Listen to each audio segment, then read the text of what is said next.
All right, so a protein biochemist attempted to determine the amino acid sequence of a decapeptide. You know what decapeptide means, right? Yeah, you got it. Use the results from the trypsin, chymotrypsin, and cyanogen bromide treatments to suggest the amino acid sequence of this decapeptide. Trypsin digestion gave 2 fragments with multiple residues. They're not in order. So this is your fragments of trypsin. These, of course, are not in order. You just have 2 fragments. You don't know how they assemble. Okay? Does that mean you don't know, like... Yeah, you don't know if this is fragment 1, Okay. if this would come first, or this one is But first. they're in order on, like, the two. Yeah, they should be. This is a fragment, so it should be in that order, yeah. Then chymotrypsin digested to give you 4 fragments. Again, the fragments were not in order. And if we double check this, we should... Ooh, maybe they don't put them in order. What the fuck?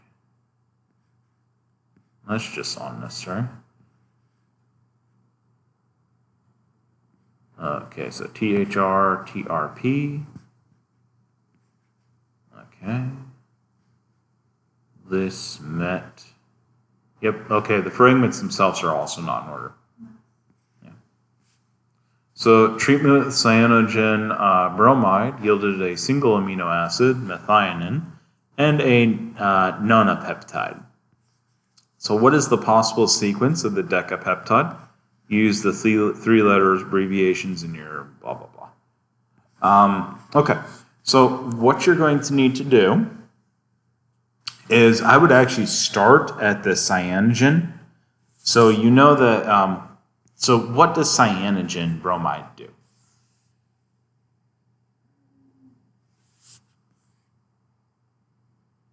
So the first thing you'll have to do is you have to bring that table up if you don't remember. Yeah, and you need to, again, that's a flip card thing you want to do. It's okay. I mean, I know that you're not going to immediately have these. It's going to take a week or 2. That's why we only have midterm, right? Midterm and final. But, yeah, I'll bring up this if it has it, I think. Okay, so the cyanogen bromide is the first part. And that's going to give you your first residue in your sequence. So the cyanogen bromide will cleave after met. And your digestion leaves a met residue and a nonapeptide. And so the first amino residue has to be met, which actually makes a lot of sense. If you look at this, you see that there's only 1 met in all of these. And met is typically your first amino acid, right?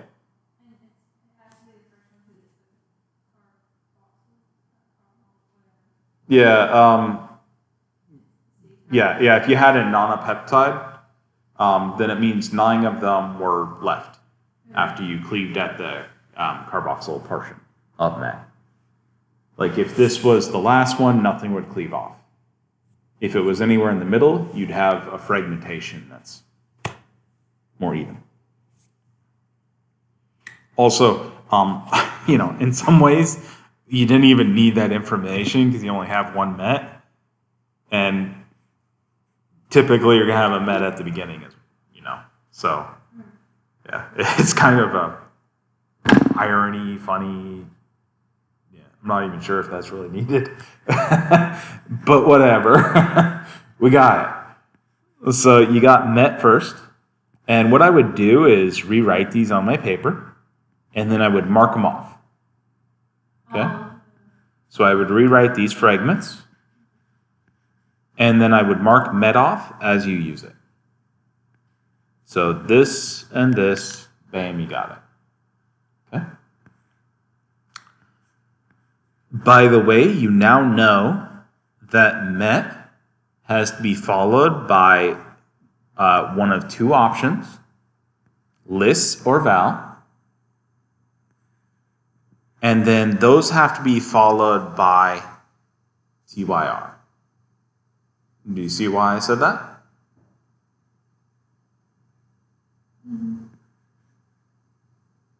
Because they're in the fragments together. Mm-hmm. Yep. So they have to be combined somehow, and met's first. Yeah.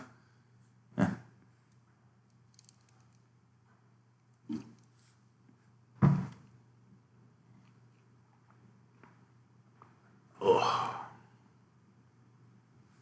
Should we remember, see what Trixon does, and then stop the Mhm. deduction, Yep. So the next part, I would go with trypsin. And part of that's because it gives you the first part in the most limited quantity. Makes that a bit easier. The other part is it gives you that split organization for the last part as well. Okay.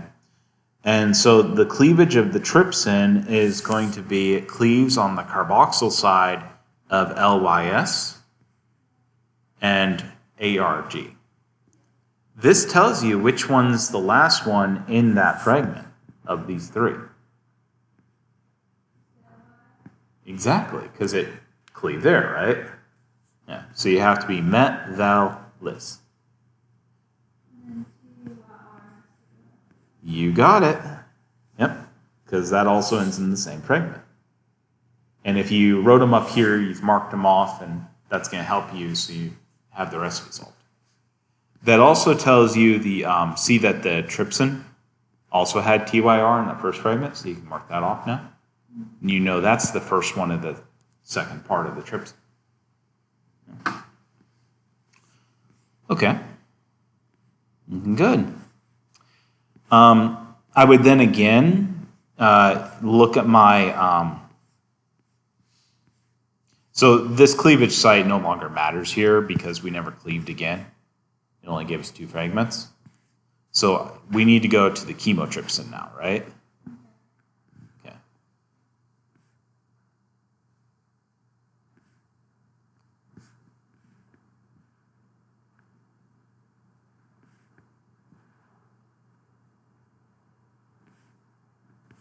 Two, 3, 4, 5, 6, 7, 8, 9, 10. Is the really long one. Tyrosine tryptophan, phenylphenidaine, Okay, so the chymotrypsin. So the chymotrypsin is going to cleave at the carboxyl side of the aromatic amino acids. And that's one of the ways you can help yourself remember this, if you remember your amino acids. So PHE, TRP, TYR, right? Okay, so you know that those are the ends of each of these fragments. So like, for example, this ALA, and the end of that's the PHE, right? Okay. Okay. Let's see here. So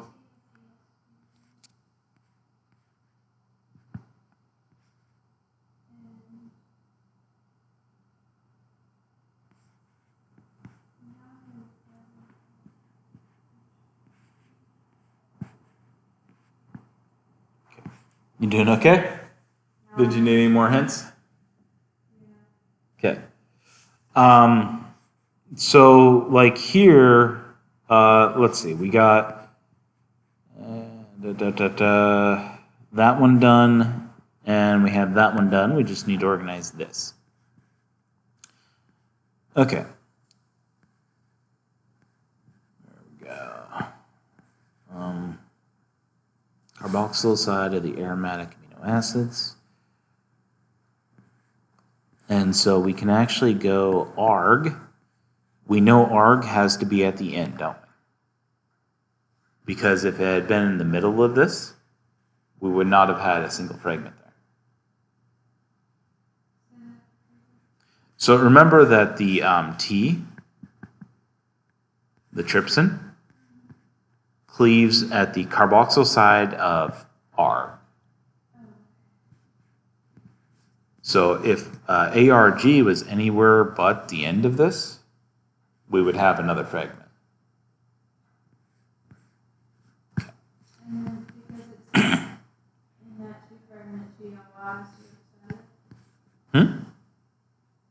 Yeah, you got it. Yeah. So arg has to be at the end. The next one up would be GLY, because this is that 2 fragment. Very good.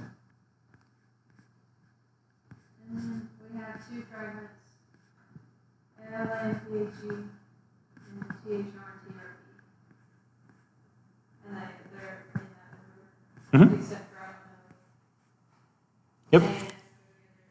So yeah, now what you know is that the ending of each of those fragments has to be the one that the chymotrypsin would cleave, right? And so you can organize that portion. So let's get that organized real quick. We have the TRP, that's the end one there, between the THR and the TRP. So THR, TRP. And then the other one is going to be the, we already did that one. We already did that one. Where am I? ALA and PHE, I guess, right? Okay. So, and PHE will be the end of that one. We don't have a perfect answer here. There's actually 2 possibilities that we can get for this, and they're both the correct answer. Because we don't have anything that can give us that final arrangement, right? So we have it where this middle part could be this fragment first or this fragment first, or vice versa, right? Yeah. And you can't come up with a single answer that is going to be for sure. Either one will work. I know, it's real world, right? Are there